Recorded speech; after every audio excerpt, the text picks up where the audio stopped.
Hello friends, स्वागत है आपका जीटी इंजीनियरिंग एकेडमी इस यूट्यूब चैनल पर। एंड मैं हूं गोकुल टेकाले। आज हम मैकेनिकल इंजीनियरिंग सेकंड ईयर का सॉलिड मैकेनिक्स पेपर का सॉल्यूशन प्रोवाइड करने वाले हैं। अगर चैनल पर नए हो तो चैनल को सब्सक्राइब जरूर करेगा, दोस्तों के साथ शेयर करेगा, क्योंकि इस चैनल पर आपको मैकेनिकल इंजीनियर और साथ ही साथ फर्स्ट ईयर के सारे सब्जेक्ट के सोल्यूशन आपको मिलते रहते हैं।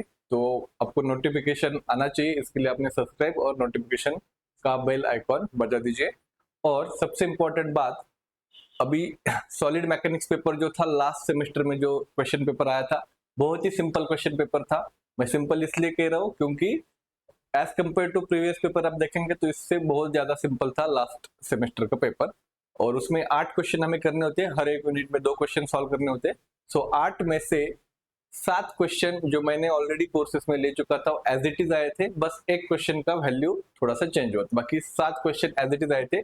इसका मतलब हर एक क्वेश्चन 8 से 9 मार्क के लिए होते हैं, तो 62 मार्क्स का 61 टू 62 मार्क्स का पेपर एज इट इज आया था जो ऑलरेडी ले चुका था, राइट। तो सॉलिड मैकेनिक्स में बहुत सारे फॉर्मूलेज होते हैं, राइट, इसलिए बहुत ज्यादा स्टूडेंट को कंफ्यूजन होता है। तो इसका एक ही सोल्यूशन है, जितना जल्दी आप प्रिपरेशन स्टार्ट करें उतना बेटर है, ताकि आपके जो भी फॉर्मूलेज है, जो भी स्टेप्स है, आपको अच्छे से याद रहे। एंड वन मोर थिंग कि सॉलिड मैकेनिक्स के लिए आपको किसी मेंटर की जरूरत है, क्योंकि आपके बेसिक कंसेप्ट थोड़े से वीक होते हैं, तो आपको हर एक स्टेप में, हर एक प्रॉब्लम में कुछ ना कुछ कंफ्यूजन आता है। जब तक वो डाउट क्लियर नहीं होंगे तब तक आप कॉन्फिडेंस के साथ पेपर को सॉल्व नहीं कर पाएंगे। तो आपको एक मेंटर होने की जरूरत है, मेंटर की जरूरत है जो आपको टाइम टू टाइम गाइड करे, जो भी आपकी बेसिक्स, जो भी कंसेप्ट होंगे, जो वीक होंगे, जो कंफ्यूजन होगा, वो आपको दूर कर सकते हैं, right. And one more thing कि अभी एंड सेमेस्टर के सारे सब्जेक्ट के क्लासेस यहाँ से स्टार्ट हो रहे हैं। अगर आप देखेंगे फर्स्ट ईयर में 4 सब्जेक्ट अपने पास, M1 M2 BEE मैकेनिक्स, और सेकंड ईयर के M3 all branches, then SOM मतलब solid mechanics, MOS, ESA, FM। ये सारे सब्जेक्ट थर्ड ईयर के DME सारे सब्जेक्ट के कोर्सेस, लाइव लेक्चर अभी स्टार्ट होंगे। जो भी स्टूडेंट इंटरेस्टेड होंगे वो आप कांटेक्ट जरूर कर सकते हो। अभी हम क्या करते हैं, वीडियो को स्टार्ट करते हैं। और बहुत ही इजी और सिंपल क्वेश्चन पेपर था। जब आप देखेंगे सॉल्यूशन तो आप बोलेंगे कि बहुत ही सिंपल है, बस आपको थोड़ी सी प्रैक्टिस करने की जरूरत होती है।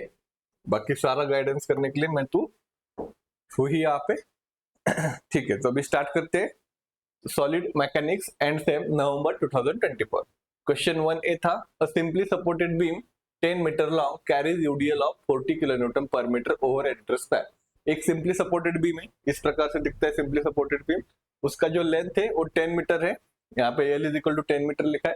मीटर को हमें mm में कन्वर्ट करना है, 10⁻⁻³ mm लिखा, और इसका यूडीएल जो है 40 किलोन्यूटन पर मीटर है, ठीक है। Then the cross section of the beam is as shown in figure, calculate the maximum stress produced due to bending. तो यहाँ पे जो बेंडिंग हो रहा है उससे मैक्सिमम ट्रेस कितना प्रोड्यूस होगा वो आपको बोला है फाइंड करने के लिए। Also draw trace distribution diagram across depth.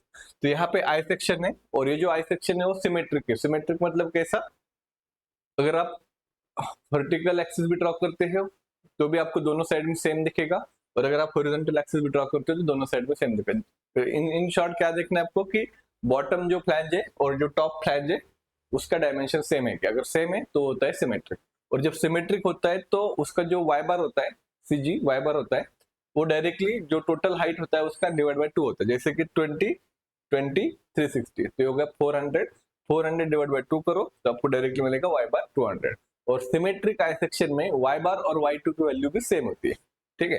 तो इस प्रकार से आपका आई सेक्शन है। तो Y1 जो फर्स्ट पार्ट मैंने यहाँ पे ड्रॉ कंसिडर किया है, बॉटम फ्लैंज को फर्स्ट पार्ट, ये जो वेब है तो उसे सेकंड पार्ट, और टॉप फ्लैंज को थर्ड पार्ट।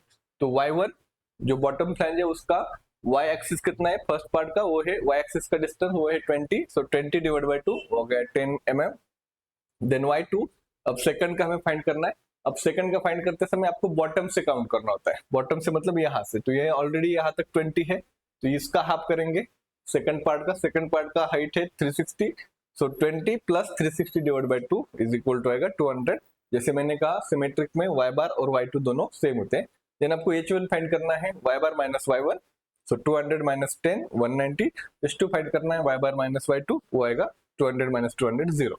अब y3 क्यों नहीं निकल रहा हूं मैं, h3 क्यों नहीं निकल रहा हूं, आप निकाल सकते हो, कैसे निकालोगे, 20 प्लस 360 प्लस 20/2, तो ये आएगा कितना, 390 आएगा, 390। या फिर और भी दूसरा तरीका है, 20 का हाफ करो 90, यहाँ तक 90 आता है, टोटल में से 20 का हाफ करो 10 आता है, सो टोटल में से 400 में से 10 माइनस करो तो 390 आएगा। लेकिन सिमेट्रिक में वो करने की जरूरत है नहीं अपने को, क्योंकि दोनों सेम होने के कारण 2 टाइम्स 1 करेंगे, जैसे कि यहाँ पे किया है मैंने, तो अभी बताता हूँ मैं। So simply supported with UDL होता है, तो उसका फॉर्मूला होता है मैक्सिमम मोमेंट का WL²/8। अब इसके 4 टाइप है, simply supported with point load, simply supported with UDL, इस प्रकार से आपको 4 फॉर्मूले होते हैं। सो आपको पता होना चाहिए WL²/8, सो 40 इंटू 10 इंटू 10 क्यूब अपॉन 8। अब कुछ बहुत सारे स्टूडेंट्स का उनका सब सही है, लेकिन ये फॉर्मूले पता नहीं, तो जहां पे उनको 8 मार्क्स मिलने वाले थे वहां पे आपको 2 मार्क्स मिले, तो इस प्रकार से आपको ध्यान रखना है। सो 40 ये जो यूडीएल है, लेंथ आपका 10 इंटू 10⁻³ है और डिवाइड बाय 8, एमएक्स आता है 5 इंटू 10⁸ न्यूटन mm। देन आपको moment of inertia Ixx find करना है, Ixx1, Ixx2, Ixx3, first part, second part, third part का एडिशन करना है। तो अब फर्स्ट और थर्ड पार्ट का सिमेट्रिक होने के कारण, उनके डायमेंशन सेम होने के कारण हम अलग अलग नहीं फाइंड करते, क्या करते हैं, 2 टाइम्स ऑफ बॉटम वाला पार्ट करते हैं, 2 times of Ixx1 plus Ixx2। तो इसका फॉर्मूला क्या है, Ixx का BD³/12 plus A1H1² first part के लिए, same BD³/12 plus A2H2² second part के लिए। अब B मतलब होता है बेस, D मतलब होता है डेप्थ। सो फर्स्ट पार्ट के लिए बेस है 200, डेप्थ है 20, सो 200 into 20 cube divide by 12 plus A1 area क्या आएगा, 200 इंटू 20, यहाँ पे जो दो टर्म होती है उसको मल्टीप्लाई करना है, पावर कुछ नहीं लेना है उसका, इंटू H1 आपके पास है 190, तो ये हो गया 190²। H1 और H2 सेपरेटली फाइंड करके रखो ताकि आपको कैलकुलेशन में आसानी जाए। ये हो गया फर्स्ट पार्ट, इसको कैलकुलेट करो सेपरेटली। देन सेकंड पार्ट में B है आपका 10 बेस और हाइट है D है, डेप्थ है आपका 360, सो 10 into 360 cube upon 12 plus area 10 into 360 into H2 है आपका 0, ये वाला टर्म जो है ये पूरा क्या हो जाएगा, ये पूरा हो जाएगा 0, ये वाला टर्म जो है पूरा 0 हो जाएगा। तो कैल्शियम में बस आपको इतना ही कैलकुलेट करना है, इन दोनों का एडिशन करो, वो आता है 327.94 इंटू 10⁶ mm⁴। तो आई हो गया।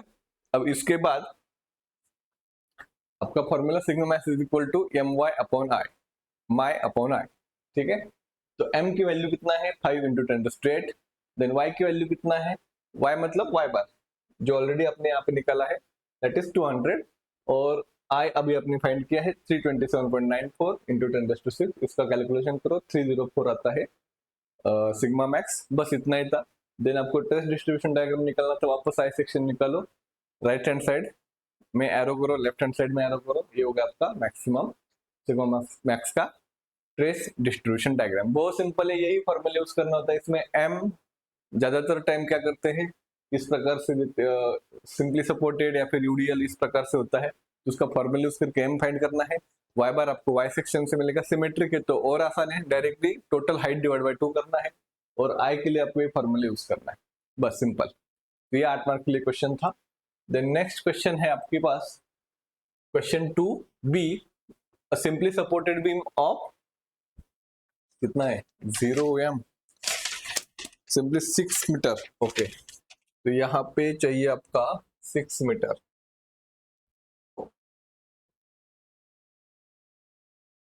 ठीक है। Simply supported beam with 6 metre is loaded as shown in figure. Find the deflection under each load. Take E is equal to 200 GPa and I is equal to 85 into 10⁻⁴ mm⁴ ठीक। तो इस प्रकार से है आपका क्वेश्चन सिंपली सपोर्टेड बीम में। Simply supported मतलब ए पे एक सिंपल सपोर्टेड है, बी पे एक सिंपल सपोर्ट रिएक्शन है। सी पॉइंट पे 48 है, ए से 1 मीटर पे 40 किलो न्यूटन है, सी टू डी डिस्टेंस है 2 मीटर, टोटल स्पैन का डिस्टेंस है 6 मीटर। तो मोमेंट एट ए निकलते पहले, moment at A clockwise is equal to anti clockwise. आपको जो भी मेथड यूज आसान लगता है, क्लॉकवाइज को पॉजिटिव लो, नेगेटिव लो, या फिर डायरेक्टली आप इस प्रकार से भी सिंपल वे में कर सकते हो, clockwise is equal to anti clockwise. तो क्लॉकवाइज में 48 क्लॉकवाइज में जा रहा है, 40 क्लॉकवाइज में है, और आरबी है एंटी क्लॉकवाइज में। आरबी क्या है, एंटी क्लॉकवाइज में। तो यहाँ पे हम इसको नेम दे सकते हैं आरबी और आर ए, आरबी और आर ए, ठीक है। तो इसके बाद क्या करना है, तो मोमेंट एट ए निकलना है। सो 48 इंटू मोमेंट क्या होता है, फोर्स इंटू परपेंडिकुलर डिस्टेंस। अगर वर्टिकल फोर्स है तो हॉरिजॉन्टल डिस्टेंस लेना है, अगर हॉरिजॉन्टल फोर्स है तो वर्टिकल डिस्टेंस लेना है, उसे कहते हैं परपेंडिकुलर डिस्टेंस। सो 48 इंटू 1, यहाँ पे लिखा मैंने 40 इंटू ए पॉइंट पे मोमेंट ले रहा हूँ, तो ए से लेकर फोर्स तक का डिस्टेंस दैट इज कितना आएगा 1 + 2 3। सो 40 इंटू 3, अभी दोनों क्लॉकवाइज हो गए, is equal to anti clockwise में आरबी है, सो आरबी इंटू आएगा टोटल 6, तो यहाँ से आरबी मिलता है 28। देन समेशन एफ वाई करना है। समेशन एफ वाई कैसे करते हैं, समेशन एफ वाई कैसे करते हैं, upward is equal to downward. आपको जो भी इजी लगता है, अपवर्ड पॉजिटिव लो, डाउनवर्ड नेगेटिव लो, आप वैसे किया आपने जो भी चलेगा। मैं इस प्रकार से करता हूँ, upward is equal to downward, सारे प्लस होते हैं इसमें। तो अपवर्ड फोर्सेस कौन से हैं, R A plus RB. Downward forces कौन से हैं, 48 + 40। इसमें आरबी की वैल्यू पुट करो, आर ए मिल जाएगा। तो ये था आपका first step, FBD and reaction find out करना। देन सेकंड, अब डिफ्लेक्शन का फॉर्मूला होता है E I D square Y by D X square is equal to moment at x x. तो अभी आपको क्या करना है, एक एक्सिस ड्रॉ करना है। यहाँ पे मैं एक्सिस ड्रॉ कर रहा हूँ, ठीक है, at a distance of x. तो ये जो डिस्टेंस है, ये डिस्टेंस कितना है, ये डिस्टेंस है एक्स, एक्स एक्स एक्सिस और एक्स डिस्टेंस।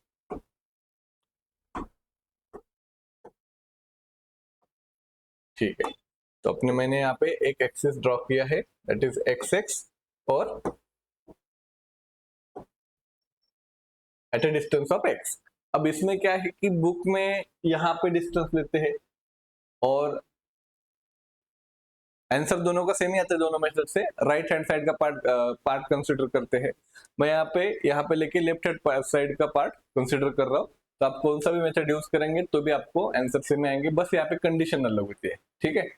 तो आप एक दो एग्जांपल सॉल्व करेंगे दोनों मेथड से तो आपको पता चल जाएगा, या फिर आप इसको भी फॉलो किया तो भी ठीक है, आंसर सेम ही आता है। तो सबसे पहले E I D square Y by D X square is equal to M X x. तो यहाँ पे अगर मुझे मोमेंट लेना है तो अपवर्ड फोर्स को पॉजिटिव लेता हूँ मैं, सो आर ए इंटू एक्स आएगा। देन ये जो सी टू यहाँ तक का डिस्टेंस है, सी से लेकर यहाँ तक, वो होगा एक्स माइनस 1। ये जो टोटल है उसमें से 1 माइनस करेंगे तो 48 माइनस 48 इंटू एक्स माइनस 1 होगा। देन 40 ये यहाँ से लेकर यहाँ तक डिस्टेंस, डी से लेकर यहाँ तक डिस्टेंस कितना होगा, तो वो टोटल एक्स में से दोनों माइनस करेंगे, 1 + 2 दैट इज 3। तो ये आ गया 40 माइनस एक्स माइनस 3, ठीक है। R A into x, 48 into x minus 1, 40 into x minus 3, ठीक है। देन इसको आईबीएस करना है, आईबीएस मतलब इंटीग्रेटिंग बोथ साइड। तो दोनों साइड से इंटीग्रेशन करो। इंटीग्रेशन जब करते हैं तो यहाँ से एक डी कैंसिल होता है, तो डी स्क्वायर था तो बस बच गया d Y by D x, ठीक है। डेरिवेटिव इंटीग्रेशन अपोजिट होते हैं। तो आर ए एक्स का integration x square by 2, then my plus C1 constant, then minus 48, इस ब्रैकेट का पावर 1 + 1 है ऑलरेडी, उसमें +1 ऐड करो, जैसे कि यहाँ पे भी +1 ऐड किया था। तो x minus 1 power 2 upon 2 minus 40 x माइनस 3 पावर 2 अपॉन 2। इस प्रकार से था पहला इंटीग्रेशन। अब इसमें वैल्यू पुट किया मैंने, आर की वैल्यू 60 है, तो 60 डिवाइड बाई 2 आ गया 30, 60 डिवाइड बाई 2 कितना आ गया 30 आ गया। Then plus C1 minus 40 divide by 2 आ गया 24 एंड 40 डिवाइड बाई आ गया 20। तो ये था आपका E I D Y by D X, E I D Y by D X. तो ये हो गया आपका स्लोप इक्वेशन। ये क्या हो गया आपका स्लोप इक्वेशन। जहां पे dy बाई डी एक्स होगा वो होता है आपका स्लोप इक्वेशन, और जहां पे सिर्फ y होता है ई आई वाई, वो होता है आपका डिफ्लेक्शन इक्वेशन, ठीक है। अब स्लोप इक्वेशन को और एक बार आप इंटीग्रेशन करेंगे, आईबीएस करेंगे तो बनेगा वो डिफ्लेक्शन इक्वेशन। 30 एक्स स्क्वायर का integration x cube by 3, C1 का integration C1 x plus C2 another integration constant क्योंकि वापस एक बार इंटीग्रेशन किया है, माइनस 24 इस ब्रैकेट का integration bracket cube upon 3 minus 20 bracket cube upon 3। इसको अगर सिंप्लीफाई करेंगे तो 30 बाई 3 10 आ गया, C1 x C2 as it is, 24 बाई 3 8 आ गया, और इसको एज इट इज रखा है 20 बाई 3 x माइनस 3 ब्रैकेट क्यूब। अब इसमें कंडीशन अप्लाई करना है। First condition at x is equal to 0 y is equal to 0, तो इसमें वैल्यू पुट करो, इसमें वैल्यू पुट करना है आपको, x की वैल्यू 0 और y की वैल्यू 0। y की वैल्यू 0 पुट करेंगे तो ये पूरा होगा 0, यहाँ पे 0, यहाँ पे 0, यहाँ पे आगे करने की जरूरत ही नहीं, x तक ही करने की जरूरत है। तो फर्स्ट कंडीशन से आपको हमेशा C2 क्या मिलेगा 0 मिलेगा, हमेशा C2 क्या मिलेगा 0 मिलेगा, ठीक है। देन सेकंड कंडीशन जिसमें x is equal to length put करना होता है। लेंथ मतलब एक पूरा ए बी जो बीम है उसका लेंथ कितना है, उसका लेंथ 6 है, तो x is equal to 6, y is equal to 0। इसमें वैल्यू पुट करो वापस, तो वैल्यू पुट करने के बाद लेफ्ट साइड में 0 आएगा, y की वैल्यू 0 है, x वैल्यू 6 है। ये पुट करने के बाद आपको C1 मिलेगा -163.33। तो C1 मिल गया, C2 मिल गया। देन आपको क्या पूछा है, और find deflection under each load. So हर एक लोड पे डिफ्लेक्शन निकालना है, मतलब C पॉइंट पे और D पॉइंट पे। तो deflection at point C point का डिस्टेंस कितना है, पॉइंट से 1 मीटर है, तो x is equal to 1 put करना है, EIYC। तो 1 पुट करने के बाद अब 1 यहाँ तक ही किया आपने तो भी चलेगा। कहाँ गया वो, हाँ, तो यहाँ तक, क्योंकि 1 - 1 0 होगा और आगे की टर्म तो लेना ही नहीं है। तो 10 कहाँ गया, हाँ, तो यहाँ पे 30/3 में किया क्या, ठीक है। इसमें पुट कर सकते, इसमें पुट कर सकते, कोई दिक्कत नहीं है। सो 30/3 1 का क्यूब माइनस C1 की वैल्यू, और C2 0 है तो उसके आगे करने की जरूरत नहीं है, क्योंकि 1 - 1 0 होगा तो उसके आगे पुट करना नहीं है। तो EIYC का इक्वेशन आता है -153.33 किलो न्यूटन मीटर क्यूब। अब यहाँ पे ध्यान देना है आपको, ये जो आपका फोर्स और डिस्टेंस है वो किलो न्यूटन मीटर में है, तो इसमें क्या आ गया, किलो न्यूटन मीटर क्यूब आ गया आपका। ओके, यहाँ तक ठीक है। लेकिन अभी आपका जो E और I है वो है आपका mm में, तो इसको भी आपको एक तो दोनों को किलो न्यूटन मीटर में करो, या फिर दोनों को न्यूटन mm में करो, ठीक है। तो यहाँ पे E दिया है, गीगा मतलब होता है 10⁹, और पास्कल मतलब होता है न्यूटन पर मीटर स्क्वायर।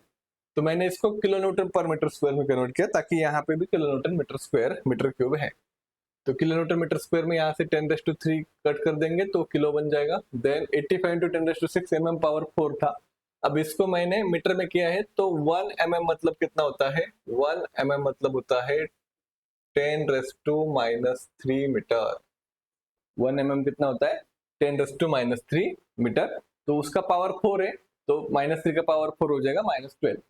तो ये हो गया I। तो इसमें वैल्यू पुट करी, E की वैल्यू 200 × 10⁻6, I की वैल्यू 85 × 10⁻2, ये दोनों का करेंगे आप कैलकुलेशन तो -6 आएगा। और इसको सिंप्लीफाई करने के बाद -0.00901 मीटर में आया है, क्योंकि अपन ने सारे मीटर और किलो न्यूटन में कन्वर्ट किए थे। और मीटर को mm में करेंगे, मतलब 1000 से मल्टीप्लाई करो तो आएगा -9.019 mm। और सिमिलरली अगर D पॉइंट के लिए फाइंड करना है तो आपको x की वैल्यू A पॉइंट से कितना है, 3 है, तो x की वैल्यू 3 लेना है, और YD फाइंड आउट करना है, वो आएगा -16.70। ये थोड़ा सा लंबा क्वेश्चन होता है, थोड़ा सा बड़ा क्वेश्चन होता है, ठीक है, लेकिन ये 9 मार्क्स के लिए क्वेश्चन था। देन क्वेश्चन नंबर 3, अच्छा ये था शेयर स्ट्रेस डिस्ट्रीब्यूशन डायग्राम का question. The T shape cross section of beam 200 mm wide 50 mm thick. अब इसमें क्या है, इसमें आपको डायग्राम दिया गया नहीं है, तो आपको वो ड्रॉ करना है। तो क्या बोला है, टी सेक्शन, टी टाइप का सेक्शन है, जिसका beam section of beam has 200 mm wide 50 mm thick flange. तो ये जो टॉप में दिख रहा है आपको उसे कहते हैं फ्लैंज। तो 200 mm वो क्या है, 200 mm है वाइड मतलब बेस, और थिक कितना है 50 mm। So flange and overall depth मतलब टॉप टू बॉटम कितना है total, that is 250। Top to bottom overall बोला है, ठीक है।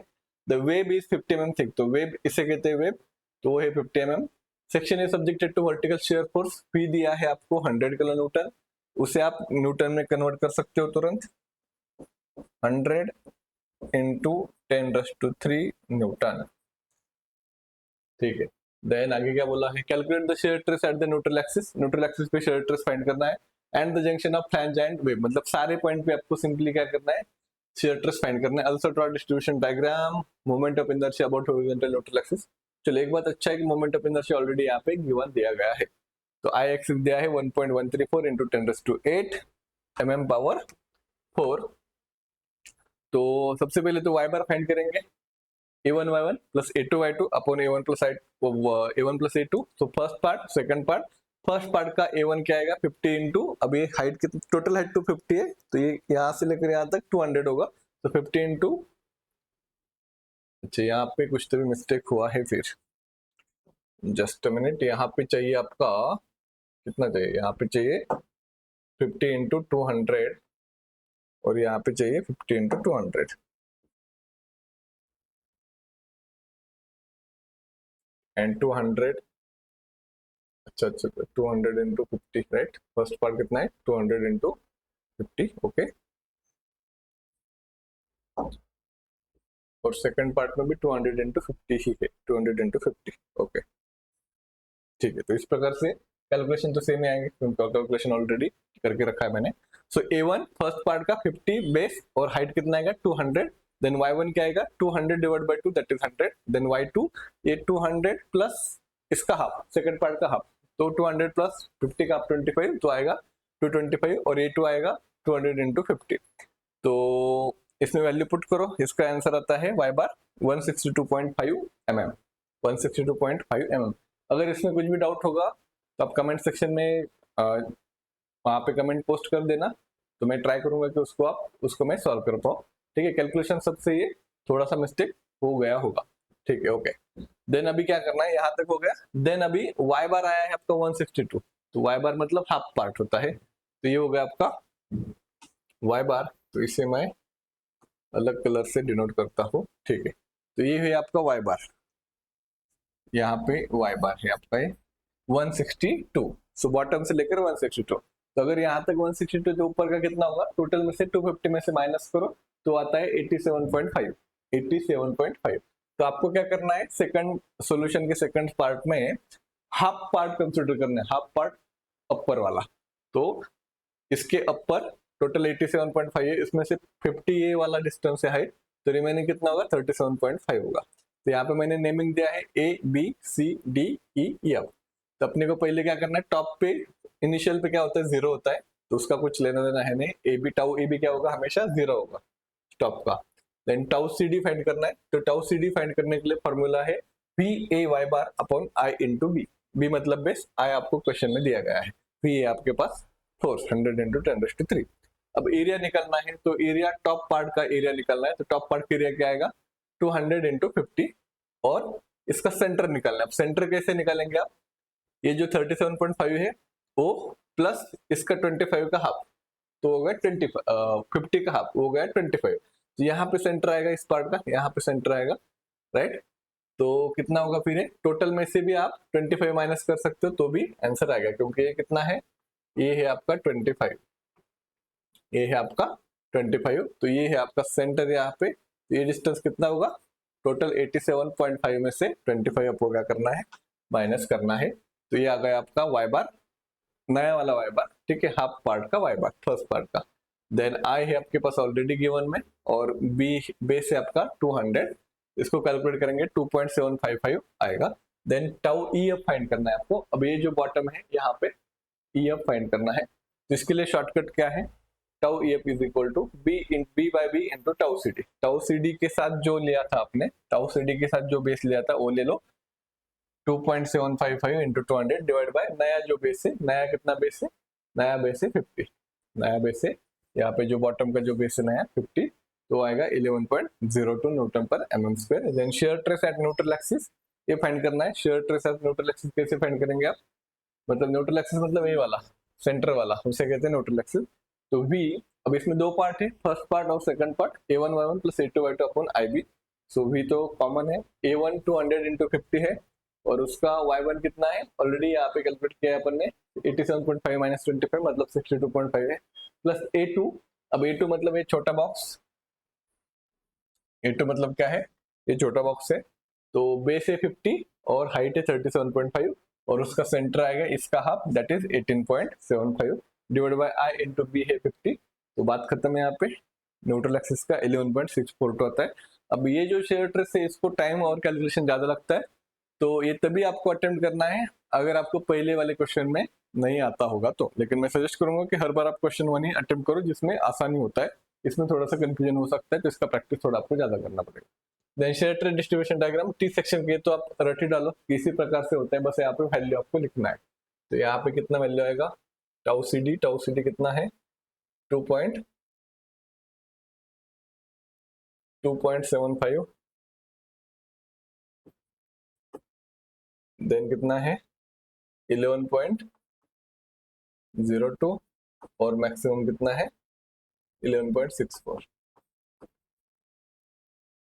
तो बस आपको क्या करना है, वैल्यू लिखना है, ठीक है। देन नेक्स्ट चलो ये भी है आपका स्लोप एंड डिफ्लेक्शन का question. Horizontal cantilever of uniform cross section of length 4 metre. So total कितना है, 4 मीटर दिया है, 2 पॉइंट लोड है 5 एंड 10 किलो न्यूटन का। Find the maximum deflection due to loading. अब मैक्सिमम बोला है, जब भी कैंटिलीवर बीम होता है तो आपको मैक्सिमम डिफ्लेक्शन इस प्रकार से होता है एंड पॉइंट पे। कहाँ पे होता है, एंड पॉइंट पे होता है, ठीक है। मैक्सिमम डिफ्लेक्शन होता है एंड पॉइंट पे। तो सबसे पहले एफबीडी निकालेंगे हम। फिक्स सपोर्ट होने के कारण 3 रिएक्शन, वर्टिकल, हॉरिजॉन्टल और मोमेंट। तो समेशन मोमेंट एट ए लिखते हैं as usual, clockwise is equal to anti clockwise. Clockwise में 5 और 10 है, एंटी क्लॉकवाइज में मोमेंट एट ए है। सो 5 इंटू 2 हो गया, 10 इंटू 4 हो गया, इज इक्वल टू ma। अब इसमें डिस्टेंस क्यों नहीं लिया है, क्योंकि ऑलरेडी वो मोमेंट है। सो मोमेंट की वैल्यू हो गई 50। देन समेशन fy करो, upward is equal downward. So ay upward है, डाउनवर्ड 5 और 10 है, तो दोनों का एडिशन 15 हो गया। Then ei d square y by dx square is equal to mxx। तो यहाँ पे मुझे क्या करना है, एक्सिस ड्रॉ करना है। तो यहाँ पे मैं एक्सिस ड्रॉ करता हूँ at a distance of x, at a distance of what, x axis यहाँ पे मैं ड्रॉ किया।